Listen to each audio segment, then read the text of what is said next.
बिल्कुल प्रसन्न होकर रहिए कि आपने बहुत बड़ी, मतलब आप शिखर जी के बस पहले कूट पर पहुंचने ही वाले हैं, मतलब आपकी चढ़ाई पूरी समाप्त हो गई है और आपकी जो है यात्रा शुरू होने वाली है। तो थोड़ा सा हो रहा है, एक बार मैं फिर से जो है उस पूरा पैराग्राफ को पढ़ता हूं।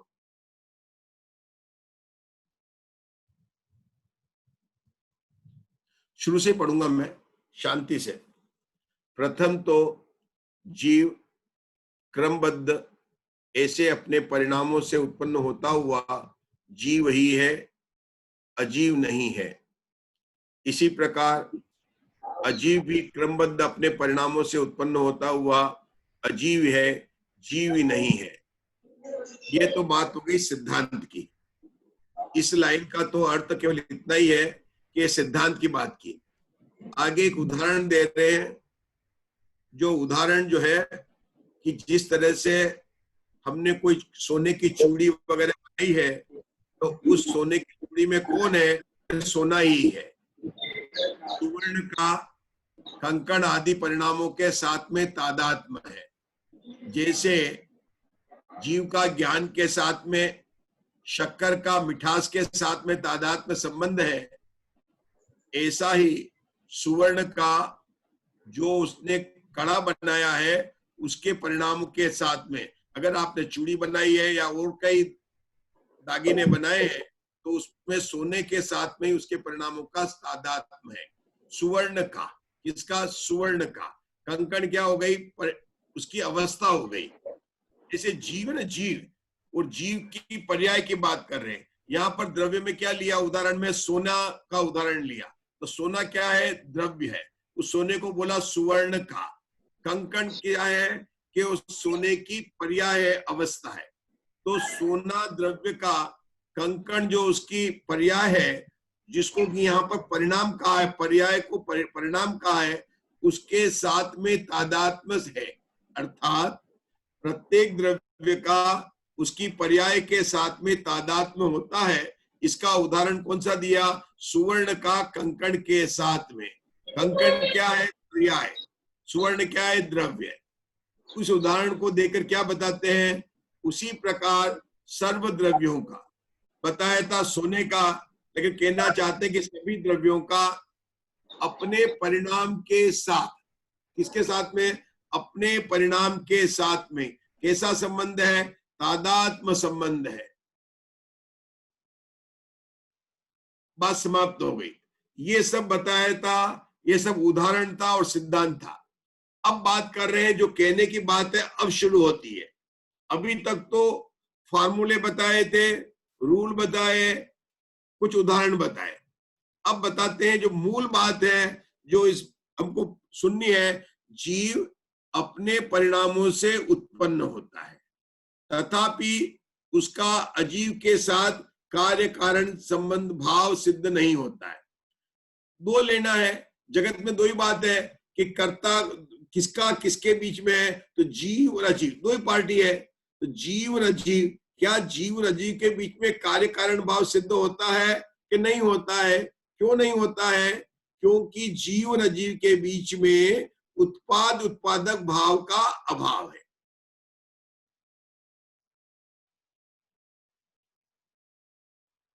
दो पार्टी है, एक जीव है, दूसरा अजीव है।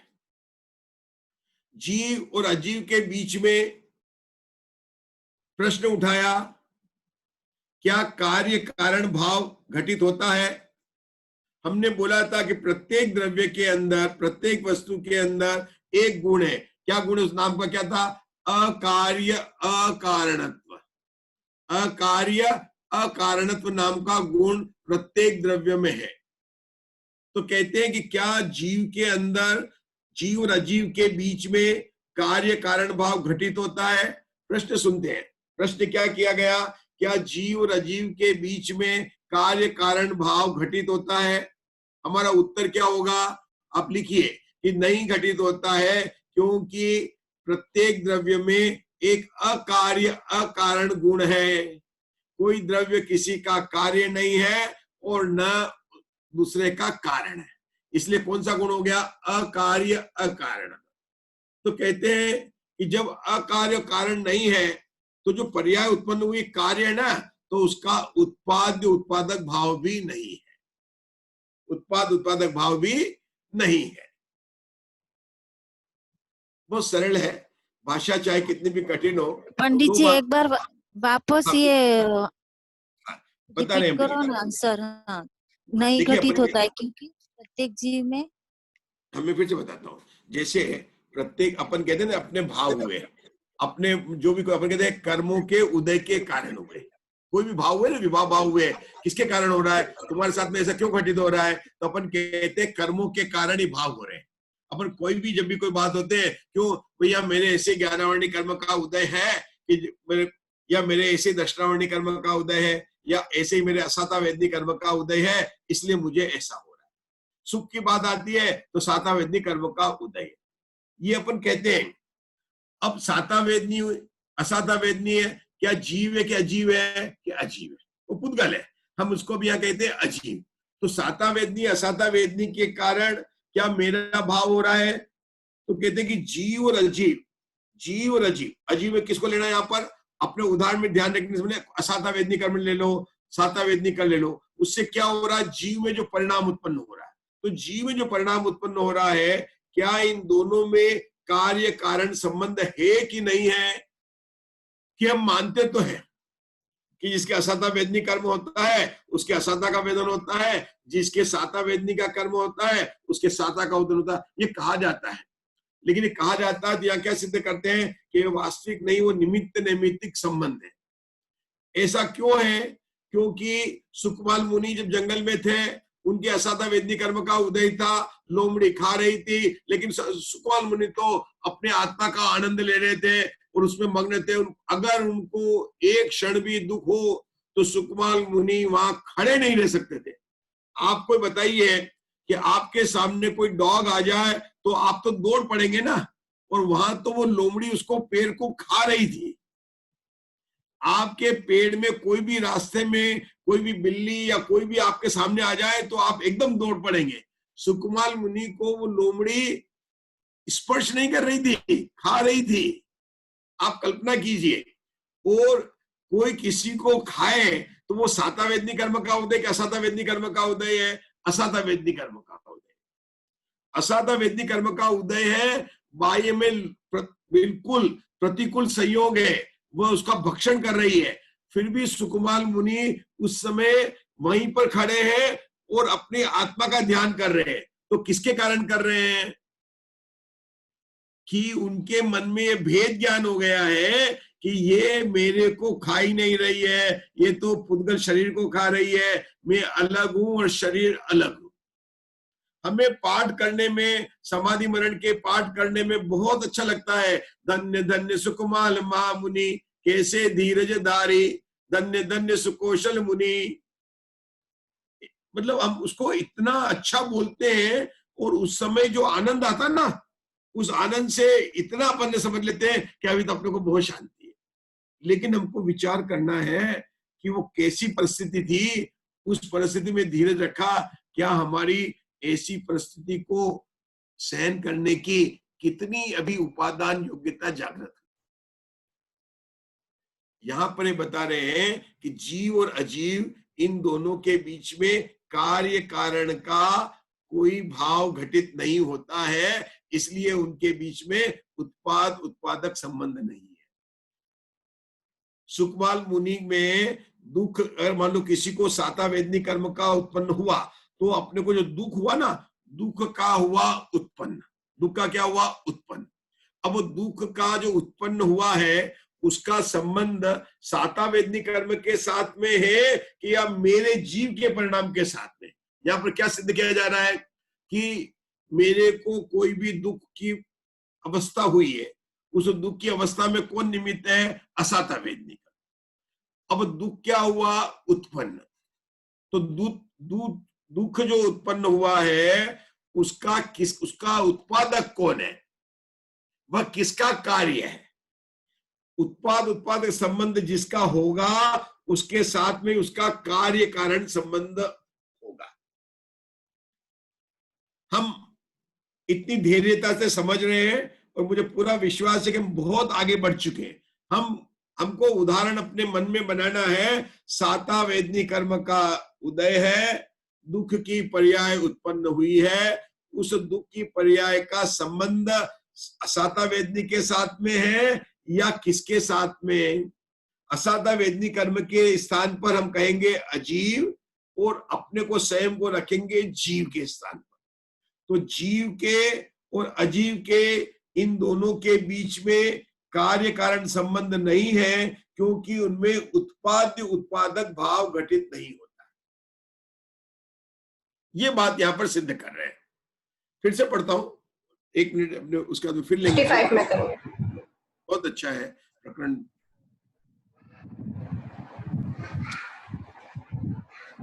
ध्यान से सुनिए। इस प्रकार जीव अपने परिणामों से उत्पन्न होता है, तथापि उसका अजीव के साथ कार्य कारण सिद्ध नहीं होता है, क्योंकि सर्व द्रव्यों का अन्य द्रव्यों के साथ उत्पाद्य उत्पादक भाव अभाव है। सभी द्रव्यों का परस्पर भाव का उत्पाद अभाव है, उत्पाद्य उत्पादक भाव का अभाव है। सभी द्रव्यों का आपस में उत्पाद्य उत्पादक भाव का अभाव है, इसलिए कार्य कारण संबंध सिद्ध नहीं होता है। आज का स्वाध्याय यही समाप्त होता है। क्या होता है आज के स्वाध्याय में? कि दो द्रव्यों के बीच में कार्य कारण भाव घटित नहीं होता है, क्योंकि उनके बीच में उत्पाद उत्पादक भाव नहीं घटित होता है। वैशाली जी, इसको आपको बोलना है, सिर्फ इस लाइन को। दो द्रव्यों के बीच में, हाँ, दो द्रव्यों के बीच में, दो द्रव्यों के बीच में कार्य कारण भाव नहीं घटित होता है। कार्य कारण भाव घटित नहीं होता है, क्योंकि उनमें उत्पाद और उत्पादक का भाव नहीं होता। अभाव, उत्पादक भाव का अभाव है, मतलब नहीं है। उत्पाद उत्पादक भाव का अभाव है, इसलिए कार्य कारण संबंध नहीं घटित होता है। दो द्रव्यों के बीच में उत्पाद उत्पादक भाव का अभाव है, इसलिए कार्य कारण संबंध नहीं घटित होता है। ठीक है, बोलिए ममता जी पतंगिया जी, ममता पतंगिया जी, रिपीट करेंगे आप? दो द्रव्यों के बीच में कार्य कारण संबंध नहीं होता है, क्योंकि उनमें उत्पाद उत्पादक संबंध नहीं होता। बिल्कुल राइट। ये आज बोलना है आपको, रात को भी सोते समय नमोकार मंत्र के पहले ये बोलना, फिर नमोकार मंत्र। अच्छा, फिर वंदना जी आप बता दीजिए। वंदना जी। जी पंडित जी, दो द्रव्य बीच में कार्य कारण का संबंध नहीं है, इसलिए उनमें उत्पाद उत्पादक के भाव का अभाव होता है। अब आप ये कहेंगे, अंतिम बात बता के हूं कि मैं बोल रहा हूं कि इसको आज रात को नमोकार मंत्र के पहले बोलना है, तो इसकी इतनी क्या महत्वता है? ऐसी क्या इस चित्र में हमें नमो रेंदाणम मंत्र की तो महत्वता पता ही है कि महामंत्र है, लेकिन इसमें क्या महत्वता है? तो देखिए, अगर दूसरे में कोई कार्य कारण नहीं है, अर्थात मुझे मोक्ष में जाने का जो कार्य कारण करना है ना, वो किसी के कारण से नहीं होगा, वो उसका कार्य करने का भाव का उत्पादक मैं स्वयं ही हूँ। इसमें बहुत बड़ी बात है। मुझे कौन सा कार्य करना है? मोक्ष जाने का जो कार्य करना है ना, उस कार्य का कोई दूसरा कारण नहीं है, वो दूसरे का कार्य भी नहीं, वो दूसरे का कार्य भी नहीं होगा। मेरे को जो मोक्ष की प्राप्ति होगी वह किसी दूसरे का न कार्य है और न मेरे इस कार्य को करने में कोई दूसरा कारण होगा, क्योंकि मेरे में एक गुण है। क्या नाम है? अकार्य अकारण।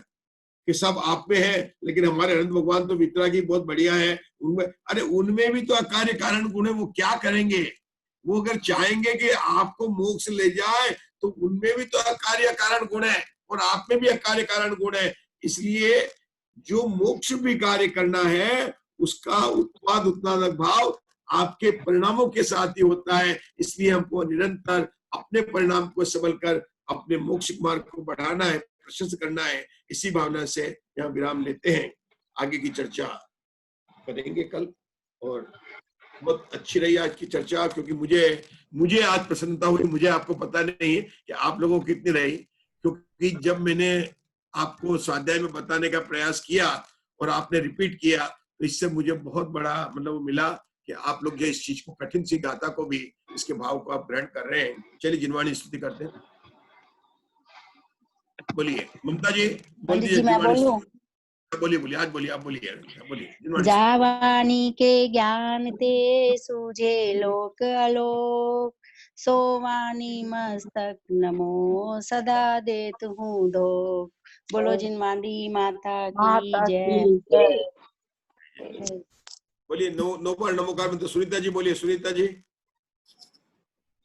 हरिहंताणं नमो सीताणं नमो ऐरियाणं नमो वचायाणं नमो लोये सव्वसाणं नमो हरिहंताणं नमो सीताणं नमो ऐरियाणं नमो वचायाणं नमो लोये सव्वसाणं नमो हरिहंताणं नमो सीताणं नमो ऐरियाणं नमो लोये सव्वसाणं नमो हरिहंताणं नमो सीताणं ऐरियाणं नमो वचायाणं नमो लोये सव्वसाणं नमो हरिहंताणं नमो सीताणं नमो ऐरियाणं नमो वचायाणं नमो लोये सव्वसाणं नमो हरिहंताणं नमो सीताणं नमो ऐरियाणं नमो लोये सव्वसाणं नमो हरिहंताणं नमो सीताणं नमो ऐरियाणं नमो वचायाणं नमो लोये सव्वसाणं नमो हरिहंताणं नमो सीताणं नमो ऐरियाणं नमो वचायाणं नमो लोये सव्वसाणं नमो हरिहंताणं नमो सीताणं नमो ऐरियाणं नमो वचायाणं नमो लोये सव्वसाणं नमो जय सबको जय जिनेन्द्र। जय जिनेन्द्र जय सबको। जय जिनेन्द्र जय। जी जी।